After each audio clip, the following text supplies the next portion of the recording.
MS office এর গুরুত্বপূর্ণ অংশ হলো মাইক্রোসফট পাওয়ার পয়েন্ট। একে পাওয়ার পয়েন্ট প্রেজেন্টেশন বলা হয়। প্রেজেন্টেশন কথার অর্থ হলো উপস্থাপন করা। একটি সম্পূর্ণ প্রেজেন্টেশন করা এবং কলেজে পড়ুয়া, কর্পোরেট, ইঞ্জিনিয়ার, ডাক্তার, টিচার সবার জন্য পাওয়ার পয়েন্ট জিনিসটা লাগে। সো প্রেজেন্টেশন তৈরি করতে সফটওয়্যার হিসাবে 95 মাইক্রোসফট পাওয়ার পয়েন্ট ব্যবহার করে। আপনি জেনে অবাক হবেন প্রতিদিন 30 মিলিয়নেরও বেশি মানুষ পাওয়ার পয়েন্ট প্রেজেন্টেশন বানায় এবং তার মধ্যে 80%এরও বেশি হয় নিম্নমানের। আপনার প্রেজেন্টেশন ওইসব 80% এর মধ্যে নয় তো? কিভাবে আমরা একটা ভালো প্রেজেন্টেশন বানাতে পারি সেটা নিয়ে মূলত আজকের ভিডিও। হ্যালো গাইস, আসসালামু আলাইকুম। আমি সাইমুল ইসলাম রাজীব। আপনারা দেখছেন MSIR। সঙ্গেই থাকুন, ফিরে আসছি ইন্ট্রোর পর।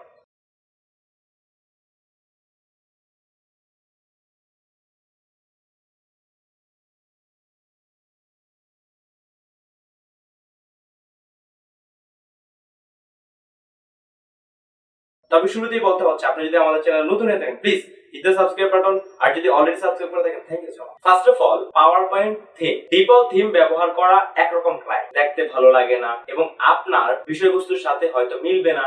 নিজের বিষয়বস্তুর সাথে সম্পর্কিত থিম তৈরি করতে হবে, এতে দেখতে ভালো লাগবে এবং সহজে উপস্থাপন করতে পারবে। Number 2, colour. কালার একটা গুরুত্বপূর্ণ বিষয়। ফন্ট কালার, শেপ কালার সবগুলোর জন্য প্রফেশনাল এবং স্ট্যান্ডার্ড কালার চেনা অনেক জরুরি। পাওয়ার পয়েন্টের নিজস্ব কালার স্কিমে কিছু স্ট্যান্ড কালার আছে।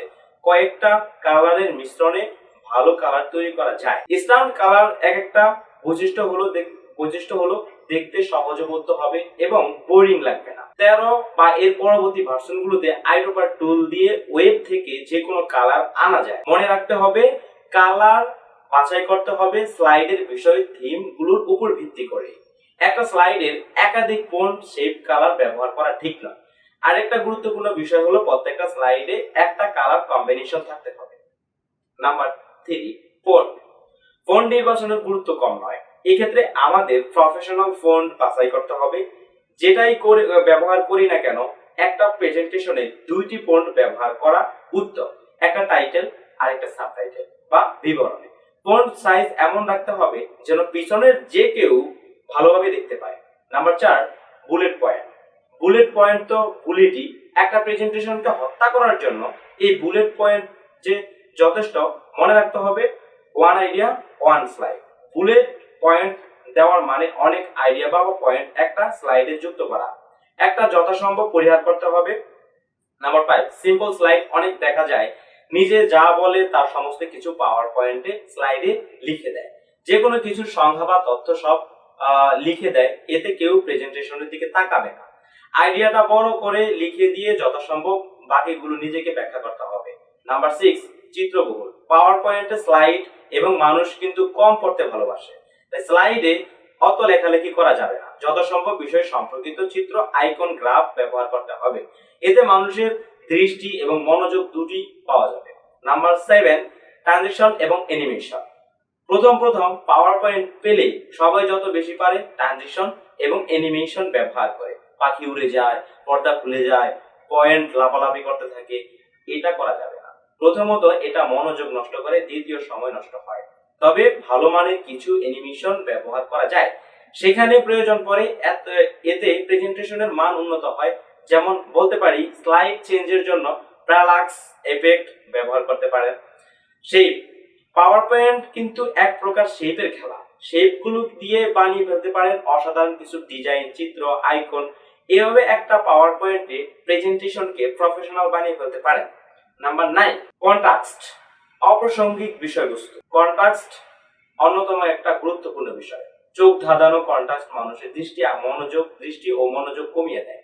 তাই কন্ট্রাস্ট সব সময় স্ট্যান্ডার্ড লেভেলে রাখা উচিত। বিনা কারণে ক্লিপ আর্ট, শেপ, ছবি অ্যাড করা মোটেও কাম্য নয়। খেয়াল রাখতে হবে, প্রত্যেকটা ছবি, ক্লিপ আর্ট, এমনকি ছবির ব্যাকগ্রাউন্ড বিনা প্রয়োজনে রাখা যাবে না। নাম্বার 10, পাওয়ার পয়েন্ট স্লাইড জটিলতা। জটিল কোন চিত্র, গ্রাফ পাওয়ার পয়েন্টে স্লাইডে দেখানো কাম্য নয়।